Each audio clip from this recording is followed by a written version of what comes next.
Hi, I'm Stanley Bentu, and welcome to the first edition of Nuts and Bolts.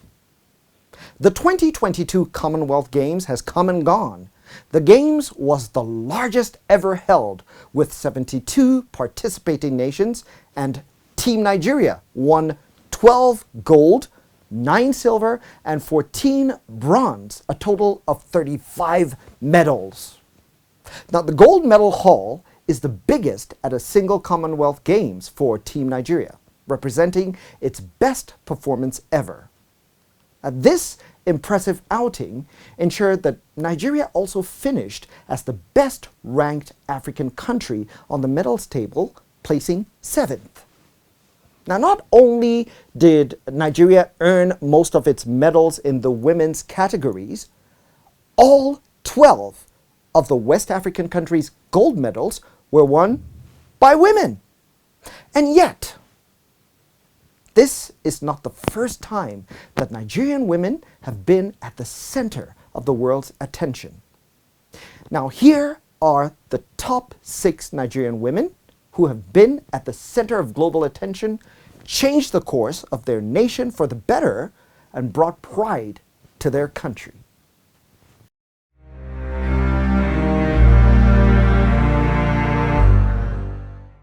Nigeria first participated in the Olympic Games in 1952 and has sent athletes to compete in every Summer Olympic Games since then, except for the boycotted 1976 Summer Olympics. But the country had never won a gold medal for many years. That was until 1996. Enter Chioma Ajunwa. Number 6, Chioma Ajunwa. Born into a very poor home in Imo State, southeast Nigeria, Ajunwa was the youngest of 9 children, with 6 brothers and 2 sisters. Life as a child was tough for the future sporting legend, as her father died while she was still young, leaving his wife to support a large family. At 18, Ajunwa, who had been a keen athlete during her school years, gained admission into university, but was unable to register due to her mother's inability to pay the fees. She opted to become a motor mechanic instead, but abandoned the idea following her mother's disapproval. Convinced that her future lay in sports, Chioma initially chose football. She got the opportunity to join the Nigerian women team and was a member of the Super Falcons during the Women's World Cup in 1991. However, she grew disillusioned after being constantly benched, her skill rarely called upon. She would begin her road to destiny as a track and field athlete, specializing in the 100 and 200 meter sprints and long jump. This is when her star began to rise. But just as she looked set for the big games, her star came crashing down, and her career was threatening to end even before it really took off. She failed a drug test and was eventually banned from competing for 4 years. To this day, Ajunwa, who was also a police officer, maintains her innocence. She ultimately believes that she was a victim of Nigeria's loose medication culture. But this was not the end of her story. It was just the beginning. 4 long years went by as she prepared her body and her mind. After 4 years, Ajunwa made history with her comeback at the Olympics in Atlanta. Her moment of glory came on Friday, August the 2nd, 1996. When you are going inside that stadium, you have to go through underground. And when you come inside the stadium, it was like you are an ant in a massive stadium. I saw all the big names. Fiona May of Italy, Jackie Joyner Casey, Heike Dressler, and other big names. I saw myself very small before them. Something came into my brain. I said, come on, will you get up? Their legs are not made of iron. Chioma Ajunwa sprint down the long jump runway, and after a few meters, she took off. When she landed in the sandpit a couple of seconds later, she had already catapulted herself once and for all into the record books. Ajunwa's 7.12 meters won her the women's long jump event at the Atlanta Olympic Games. With her victory, the diminutive athlete became Nigeria's first and only individual Olympic gold medalist to this day.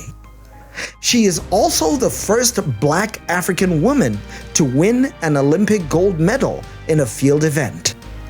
Ajunwa remains the only woman to compete at both the FIFA Women's World Cup as a footballer and at the Olympics as a track and field athlete. Today, she uses her remarkable story to help other Nigerian athletes by holding drug awareness campaigns in Nigeria. Number 5. Tems.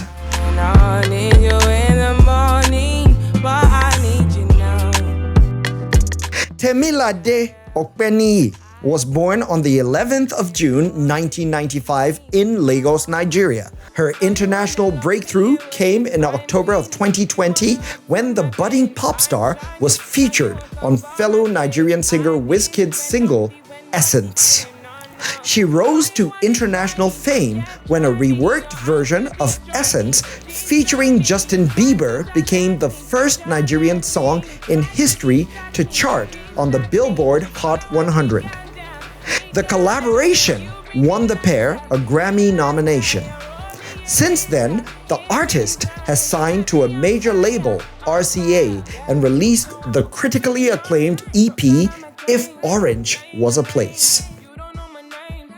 On the 29th of April 2022, Tems made history when she was featured alongside Drake on American rapper Future's single, Wait For You. Drake is someone that I have always listened to, like literally from high school. Like I was a Drake fan. And so like when like I linked up with him, it was crazy. I was like, bro, do you know that I listened to you as a child? Do you know that? The song debuted at the top of the Billboard Hot 100, making Tems the first African female artist to top America's foremost singles charts. This achievement is more significant because the song debuted at number 1, a feat achieved only by a few of the biggest recording artists of all time. Think Michael Jackson, Whitney Houston, DJ Khaled, Ariana Grande, Childish Gambino, and only a few others. Now that is great company. The Afropop superstar made history by becoming the Nigerian with the most entries on the US Billboard Hot 100 chart, with a 5th entry when Beyoncé's song Move, which featured Tems, debuted at number 55 on the chart in August of 2022. She is the first Nigerian and African female musician to win the Best International Act at the BET Awards, beating off UK singers Little Sims and Dave in the process. She has also won the BET Award for the Best Collaboration, in addition to 2 NAACP awards and a Soul Train Music Award. Fans of Marvel's 2018 Black Panther movie were sent into overdrive when the first teaser trailer for its sequel, Black Panther: Wakanda Forever, was released. But Nigerian fans had one other reason to be excited. The teaser begins with Tems' rendition of No Woman, No Cry. Good friends we've lost along the way. Number 4. Agbani Darego.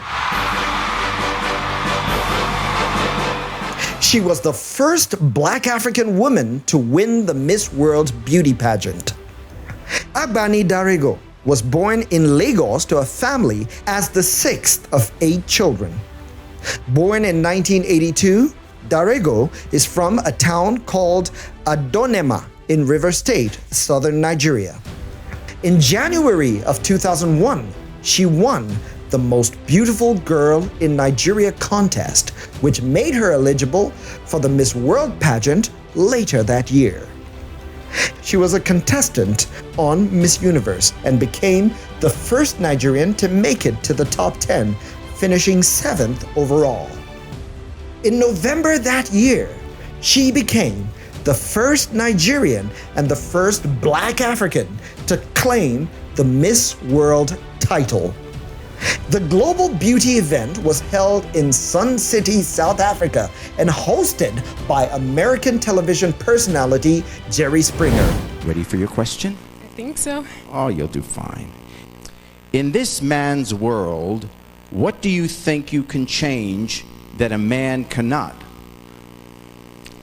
First and foremost, I entered the Miss World competition because I know it's a very charitable organization, and in this man's world, if there's anything I can do to help the less privileged in the society, because I really want to give them as much help as I can give. I love helping the needy at all times, and I have this great love for humanity that helps me and prompts me to be the best I can be and to help everyone in need. Thank you very much. Thank you, very nice. Initially, Darego was a long shot to win, but that year's contest had a new feature. Television viewers could phone in a vote for their favorite contestant. On that November evening, Darego was crowned Miss World 2001.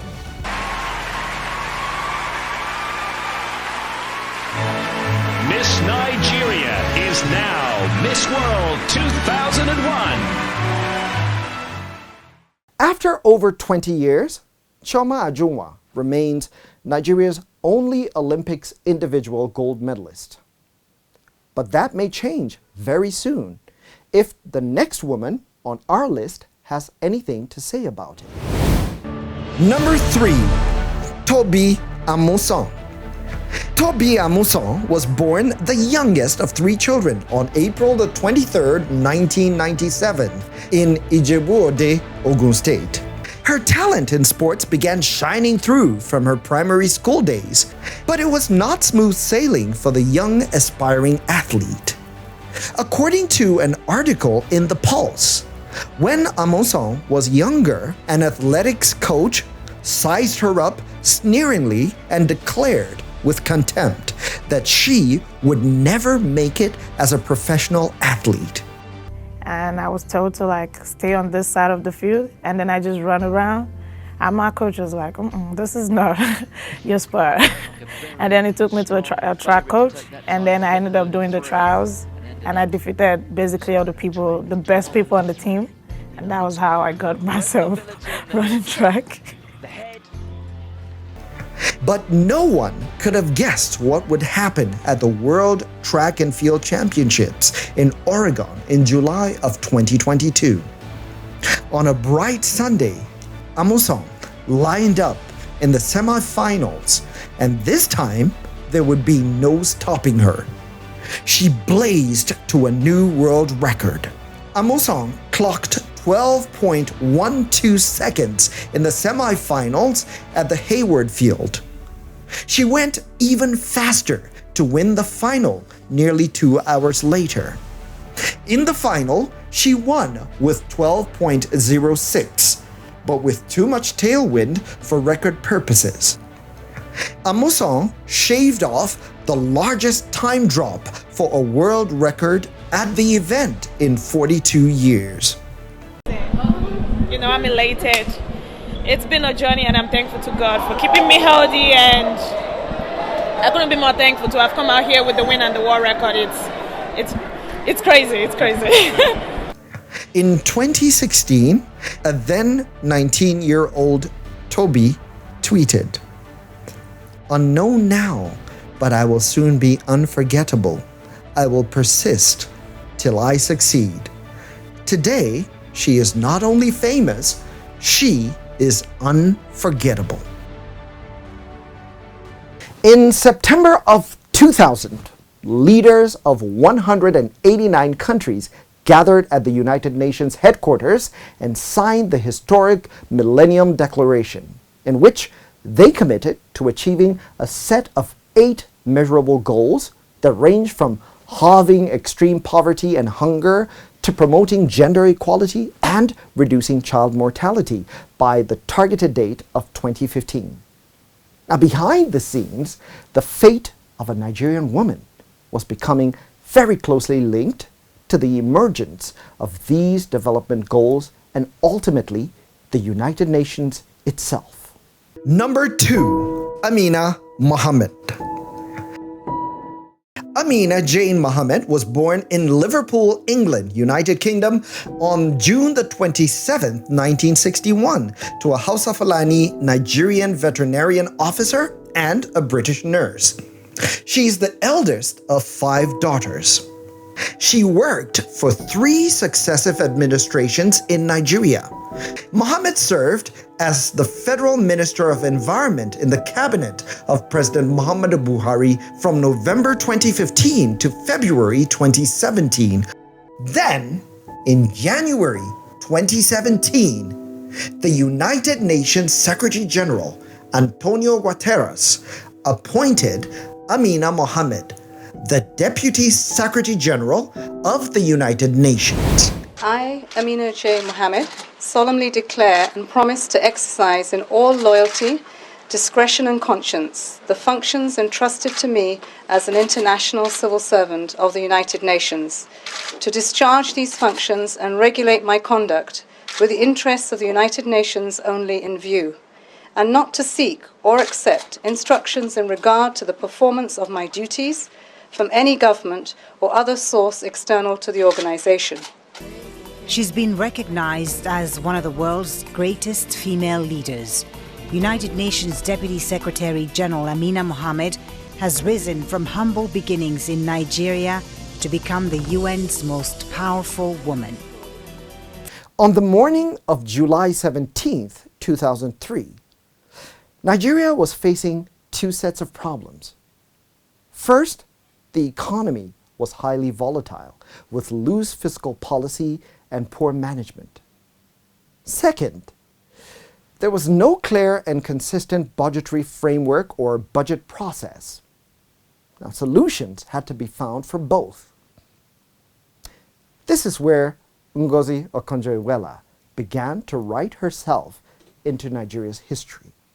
Number 1, Ngozi Okonjo-Iweala. Ngozi Okonjo-Iweala was born in Delta State, Nigeria on the 13th of June, 1954. Okonjo-Iweala did experience hardship during Nigeria's brutal civil war in her teenage years, during which her family reportedly lost all their savings. She said in an interview with Forbes, "I was eating 1 meal a day." She worked as a cook for rebels on the front line from 1967 to 1970. Okonjo-Iweala had a 25-year career at the World Bank in Washington, D.C. as a development economist and rose to the number 2 position of Managing Director Operations. In 2003, Okonjo-Iweala became the first woman to be appointed as Nigeria's Minister of Finance.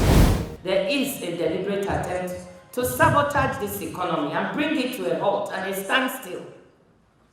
I know I'm saying very strong words, but there's now Nigerians have to know the truth, because some of the things that happen in this country are inexplicable. One of the biggest problems faced by the Nigerian government in 2003 was the huge debt burden of over $30 billion, mostly owed to the Paris Club against a foreign reserve of a measly $3 billion. This hampered the nation's development efforts. For 4 years since 1999, President Olusegun Obasanjo had campaigned for debt relief without success. But shortly after she was sworn in, she received a letter from the president telling her that one of the items that she had to deliver on during her tenure was the Paris Club debt relief for Nigeria.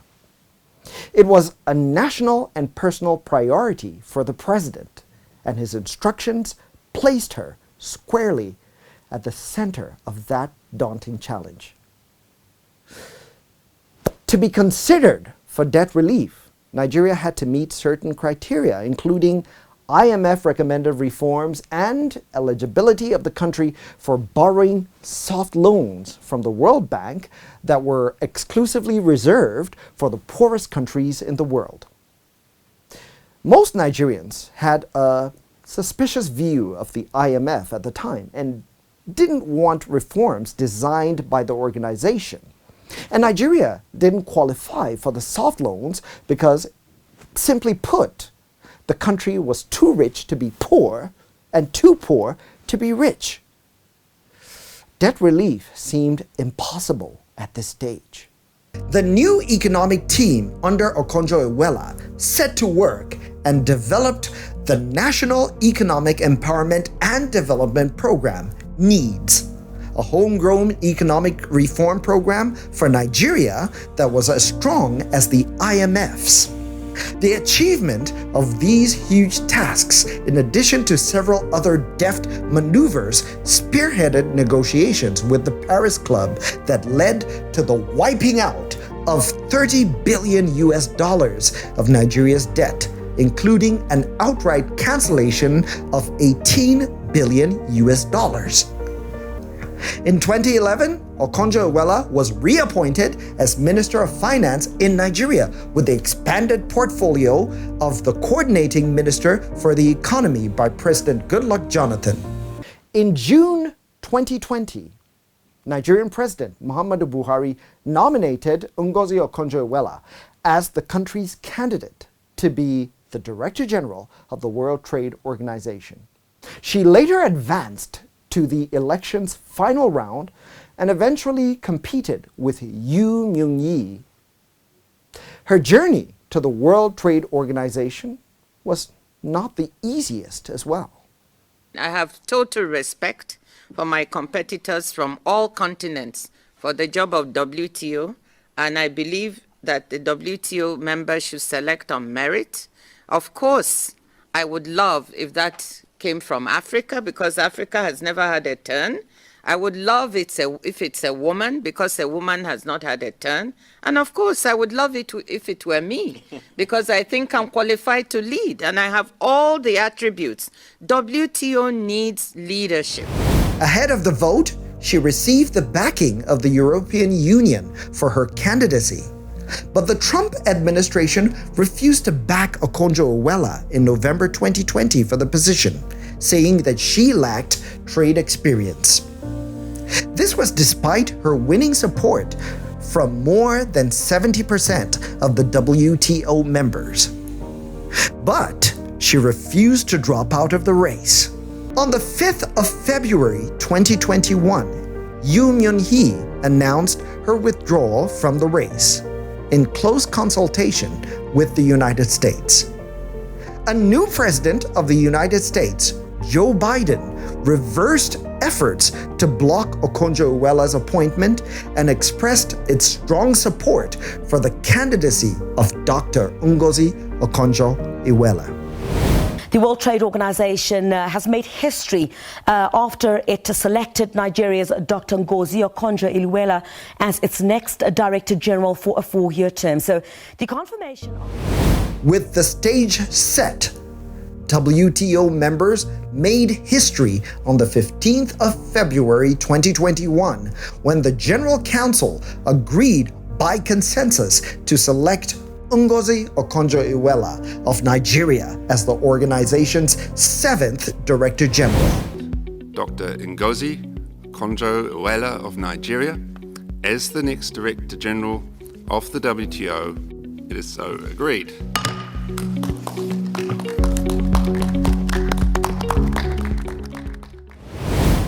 When she took office on the 1st of March of that year, Dr. Okonjo-Iweala became the first woman and the first African to be chosen as Director General of the WTO. It took 73 years of the organization's history for that feat to be achieved. I'm very proud to be the first African. I'm proud to be the first woman. But I always tell people that the important thing is to have the competence to deliver the results. In other words, if you're the first woman and the first African and you can't deliver, that doesn't help. So I'm focusing on delivery. I'm focusing on getting results. And I want to make sure that people remember my continent producing the first leader of the WTO that made a difference.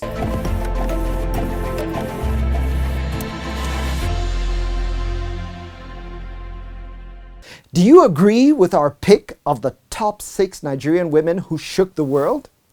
Who do you think that we left out that should have been on this list? Please leave your comments in the comment section below. If you enjoyed this video, check out these other clips from Nuts and Bolts and First Wave TV.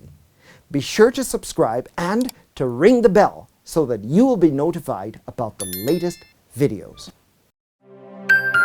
Preview.